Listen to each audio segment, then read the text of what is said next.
selamat malam pemirsa, apa kabarnya Anda? Semoga Anda selalu dalam keadaan sehat dan juga selalu berbahagia. Pemirsa, informasi keributan antara warga dan anggota perguruan silat hingga menyebabkan sejumlah kendaraan dan barang milik warga dirusak dan dibakar di Grobogan, Jawa Tengah menjadi pembuka jumpa kita di iNews Prime. Pemirsa, selain itu kami juga akan menghadirkan informasi penting lainnya. Di antaranya itu Timur Tengah kembali memanas pasca markas militer Iran terbakar akibat serangan bom Amerika. Saya Bayu Pradana dan inilah iNews Prime selengkapnya untuk Anda.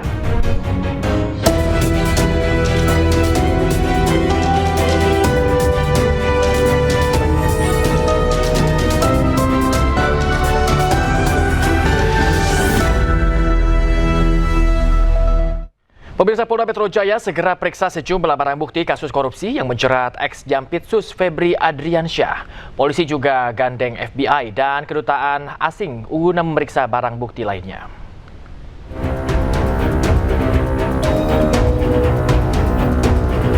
Tim penyidik gabungan melakukan uji laboratorium terhadap barang bukti 74 kg keping emas yang disita dalam penangkapan perkara dugaan tindak pidana korupsi dan tindak pidana pencucian uang yang menjerat ex-Jampitsus Febri Adriansyah. Uji forensik ini untuk memastikan keaslian serta kadar dari kepingan emas tersebut. Polda Metro Jaya juga berkolaborasi dengan pihak lain seperti FBI, Kedutaan Amerika Serikat dan Singapura, serta Bank Indonesia terkait barang bukti sejumlah mata uang asing. Ini ada uang USD, SGD, rupiah, termasuk emas batangan. Jadi nanti akan dilakukan uji terkait tentang Singapura dolar, US dolar dari FBI dan Kedutaan Amerika, termasuk dari Kedutaan Singapura dan Bank Indonesia. Kami akan sampaikan pada teman-teman sekalian secara berkala. Tadi dari teman kita dari Pegadaian Pusat sudah menyampaikan, nanti hasilnya dari 74 lempeng ini akan disampaikan hasilnya kepada teman-teman sekalian. Ini merupakan suatu proses dalam penyerahan penanganan perkara lanjutan yang ditangani oleh Joint Investigasi kepada Kejaksaan Agung. Kolaborasi ini guna mempercepat transparansi dan akurasi tindak lanjut perkara.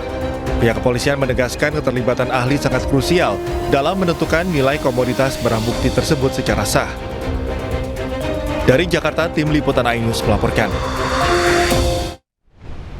Kapolri Jenderal Listio Sigit Prabowo sambangi gedung Kejaksaan Agung RI. Namun pertemuan antara Kapolri dan Jaksa Agung berlangsung tertutup.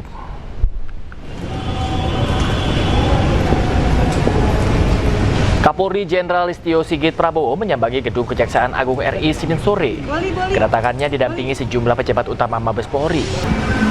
Mobil iring-iringan Kapolri tiba di gedung Kejaksaan Agung sekitar pukul 15.25 waktu Indonesia Barat. Setibanya di lokasi, rombongan Kapolri langsung masuk ke gedung utama dan pertemuan berlangsung secara tertutup.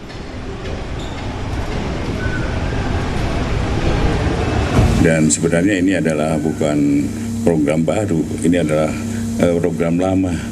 Ya, kemudian dan kami juga, saya dengan Pak Kapolri, tapi teman-teman jangan berpikir kami ini rival, kami ini adalah versus, tidak. Jadi kami sejak dulu kami sudah mengenal secara pribadi beliau. Kemudian kami sama-sama, saya jadi Jaksa Agung, beliau jadi Kapolri. Kemudian jangan juga berpikir karena ada hal-hal sesuatu kemarin, ini adalah silaturahmi yang biasa kami lakukan dan kami selalu berpikir bagaimana perbaikan ke depan lagi. Itulah yang tadi kami bicarakan.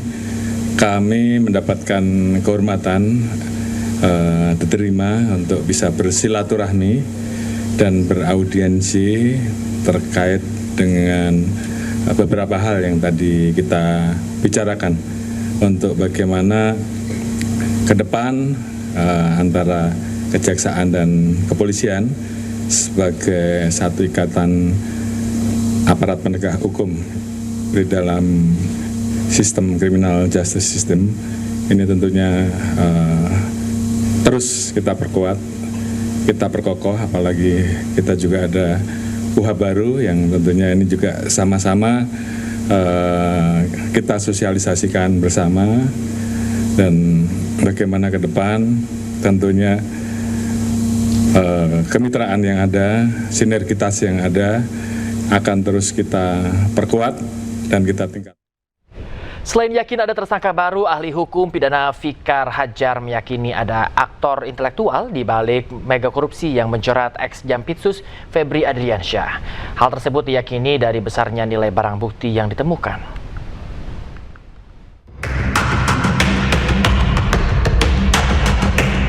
Kasus korupsi yang menjerat ex-Jampitsus Febri Adriansyah membuat publik terhenyak. Bagaimana tidak, sosok yang seharusnya memberantas korupsi justru menjadi aktor pelaku korupsi. Tidak main-main, Febri terlibat dalam 3 kasus korupsi besar yang sudah diselidiki sejak 2018. Pertanyaannya, apakah Febri berperan sebagai aktor tunggal atau ada jaringan hitam dalam lingkaran mega korupsi ini? Ahli hukum pidana Abdul Fikar Hajar menyebut sangat mustahil ex-Jampitsus itu bermain kotor sendirian. Kemungkinan besar ada aktor intelektual yang bertugas mengendalikan tangan Febri. Fikar juga yakin tersangka dalam mega korupsi ini akan terus bertambah. Ia mendesak Kejagung membongkar seluruh jaringan hitam di balik kasus yang menjerat mantan Jampitsusnya. Tetapi sangat mungkin juga umpamanya ada pengendali lain. Nah, pengendali itu bisa bersifat struktural karena jabatan, bisa juga karena hubungan bisnisnya, hubungan uangnya, ya, hubungan ekonomisnya. Ya, orang ini bisa mengatur Febri dari luar, umpamanya karena kemampuan ekonominya, ya, mengendalikan Febri. Nah, jadi sangat mungkin intelektual dadar itu berkembang kedua arah itu. Sementara itu, menurut Kejagung, setelah menerima penyerahan administrasi dari polisi, saat ini Kejagung masih fokus meneliti barang bukti yang diterimanya. Ya, ini kan kita dulu belum menerima sepenuhnya. Baik itu barang bukti kan sudah teliti, barang buktinya kan cukup banyak tuh. Yang jelas nanti kita harus sesuai dengan hukum acara. Apalagi kan kebetulan yang disangkakan ini kan penegak hukum. Kita juga harus hati-hati. Don Rito dan ex-Jampitsus Febri Adriansyah ditetapkan sebagai tersangka 3 mega korupsi, yakni pengadaan batu bara untuk PLN, korupsi di PT Asabri dan PT Krakatau Steel. Sebelumnya, polisi sudah menggeledah 13 lokasi. Yang menggemparkan, dari rumah Febri di Sentul, Jawa Barat, polisi menemukan 74 kg emas batang dan uang tunai 476 miliar rupiah. Tim Liputan iNews melaporkan. Setelah ex-Jampitsus ditetapkan sebagai tersangka korupsi dan pencucian uang, DPR didesak segera sahkan RUU Perampasan Aset. Dengan disahkannya RUU Perampasan Aset, maka negara mudah mengambil alih harta hasil korupsi.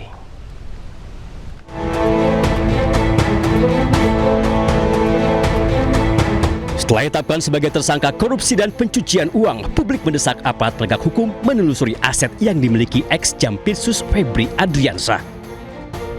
Tidak hanya menelusuri, aset haram yang dimiliki koruptor juga harus disita.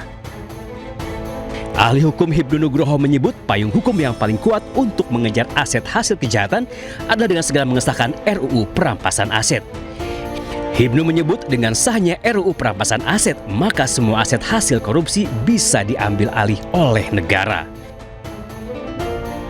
Terhadap kasus Pak Febri yang ditemukan emas, itu emasnya dari mana? Perolehnya dari apa, dalam tindakan apa, itu sangat bisa ditentukan. Kalau memang tidak bisa menjelaskan dalam pemilikan, bisa dirampas oleh negara. Demikian juga uangnya. Itu milik siapa? Kepentingannya apa? Buktinya apa? Tanah demikian juga. Tanahnya dari mana? Miliknya siapa? Kepentingan apa? Disitulah yang sebetulnya kalau kita ingin mengadopsi undang-undang perampasan aset di negara-negara menlo, itu sudah bisa. Tapi tampaknya pemerintah masih hati-hati melakukan perumusan tindak pidana perampasan aset. Sayangnya sejak usulan Undang-Undang Perampasan Aset digulirkan tahun 2008 lalu, hingga kini DPR belum juga mengesahkannya.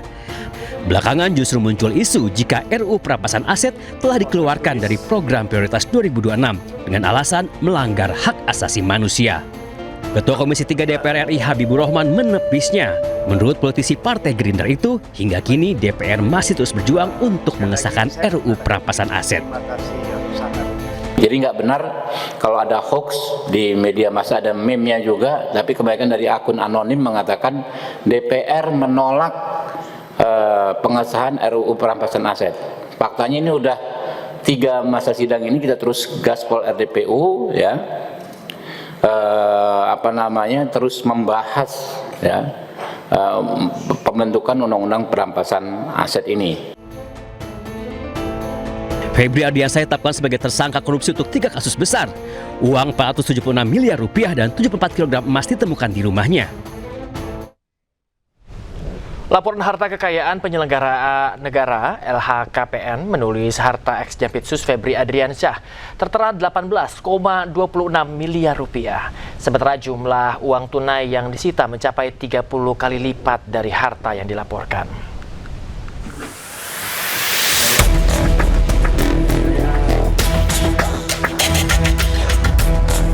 Setelah ex-Jampitsus Febri Adriansyah ditetapkan sebagai tersangka dugaan korupsi dan tindak pidana pencucian uang, laporan harta kekayaannya sebagai penyelenggara negara turut disorot. Febri Adriansyah melaporkan harta kekayaannya per 31 Desember 2025 terdiri dari tanah dan bangunan merupakan aset yang terbesar. Alat transportasi dan mesin,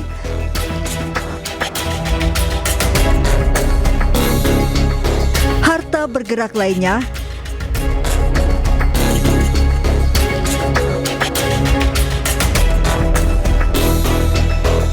kas dan setara kas serta harta lainnya.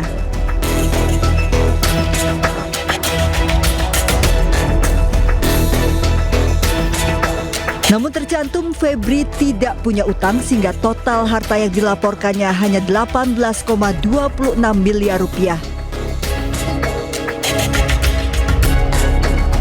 Dari jumlah LHKPN ini terdapat kesenjangan dengan temuan barang bukti fantastis, uang tunai dan emas batangan yang disita Kortas Tipikor Polri sejumlah 543,2 miliar rupiah dan 74 kg emas batangan.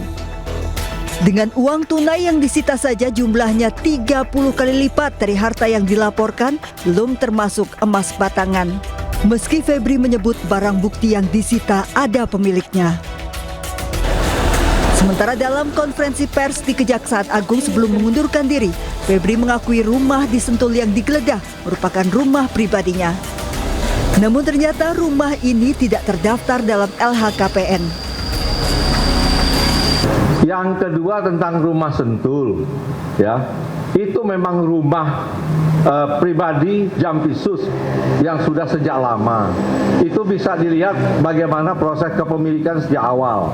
Pada pelaporan berkala terdapat kenaikan kekayaan setelah menjabat sebagai Jampitsus dari tahun 2022 sebesar 6,3 miliar rupiah menjadi 18,26 miliar rupiah di 2023.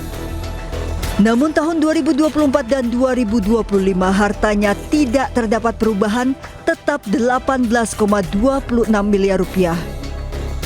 Dari Jakarta, tim liputan iNews melaporkan.